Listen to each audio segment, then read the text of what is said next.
Star Wars, Young Jedi Knights, Diversity Alliance, Chapter 9. When the lightning rod arrived at the small colony of Gamalion, Zeke powered up his comm system to request clearance to land. Despite repeated hails, however, he could raise no one. In fact, his ship's scanners detected no signs of life at all in the human settlement. Then again, the sensors hadn't been checked since Boba Chizek's run with Boba Fett in the rubble fields of Alderaan.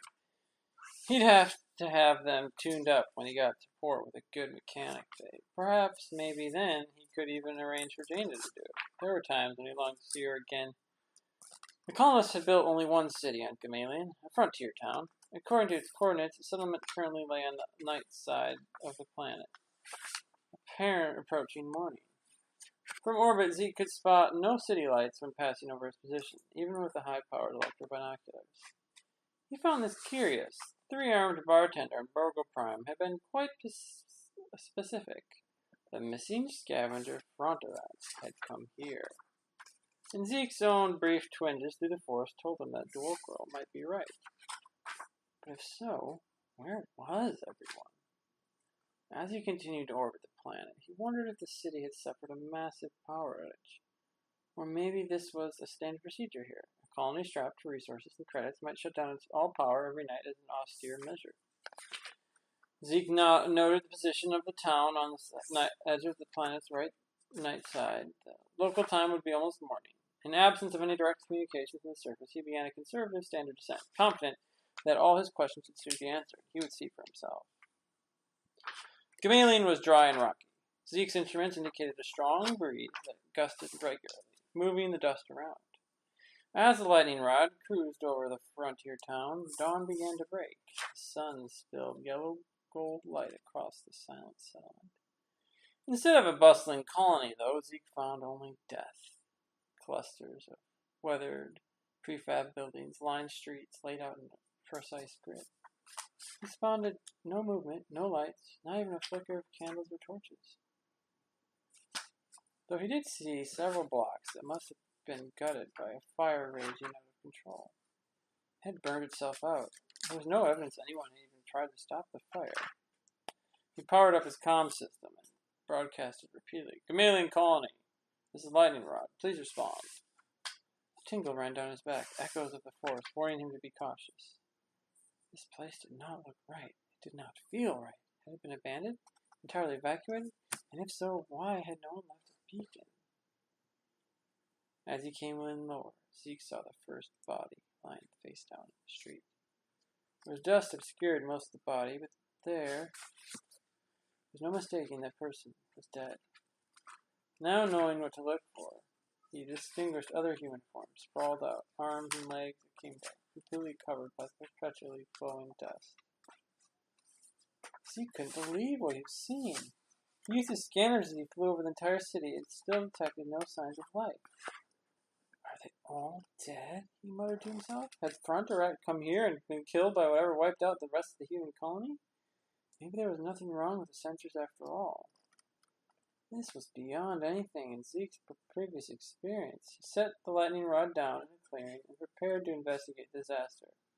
Feeling compelled to do so, he had come here merely to find another scavenger, one who might provide a clue to the location of Born-on Thol, and to fulfill his first assignment as a bounty hunter. But now he had one more mystery to solve. Could Gamalion have been attacked and wiped out by pirates or marauders? Perhaps some even leftover Imperial fleet?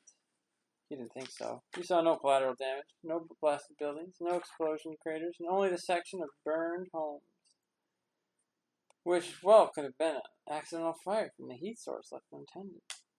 He shut down the lightning rod's engines and kept them primed just in case he needed to leave in great haste. He paused at the exit hatch before unsealing it, afraid of the stench of death he was sure awaited his first breath outside. If the entire population had died, then no one was left to dispose of the bodies. Zeke froze with a finger on the hatch controls. Wait.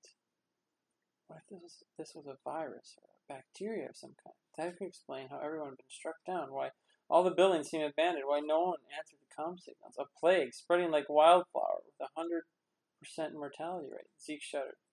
A disease so horrible it killed everyone. and he had almost opened the lightning rod and breathed in the air. Zeke went to the supply locker and found an intact environmental suit. The lightning rod's decontamination systems were still operating efficiently, or at least he hoped so. Peckham had never known when he might need to sterilize a cargo for transport from one planet to another.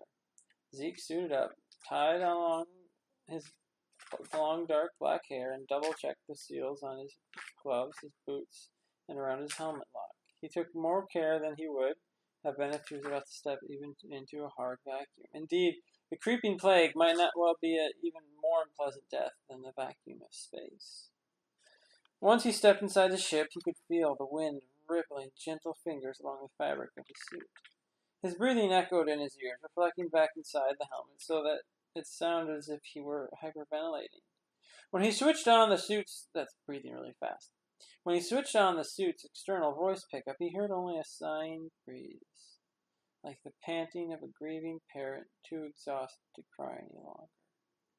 He heard the hissing of sand and dust being blown around, the groaning of empty buildings, settling houses, but he heard no signs of life. Nothing at all. He walked along the street. The buildings around him were tall. There were windows like blind eyes. He found cadavers sprawled on the streets, smoothed by drifts of dust. He stood close to one and nudged the sand with his thick boot, exposing a disheveled, desiccated arm. The skin had turned grayish, peppered with striking, vivid blotches of blue and green. He could not bear to uncover the dead man's face, though. Yes, this must be a plague, all right, a terrible plague, as bad as the death seed sickness that struck down so many people years before.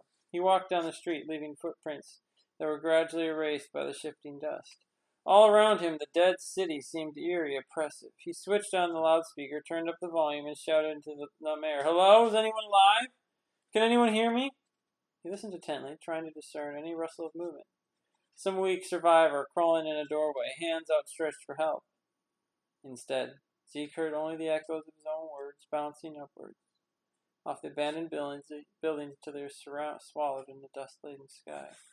He trudged down the street, feeling dread. He realized he would never find Fronterat here, at least not alive.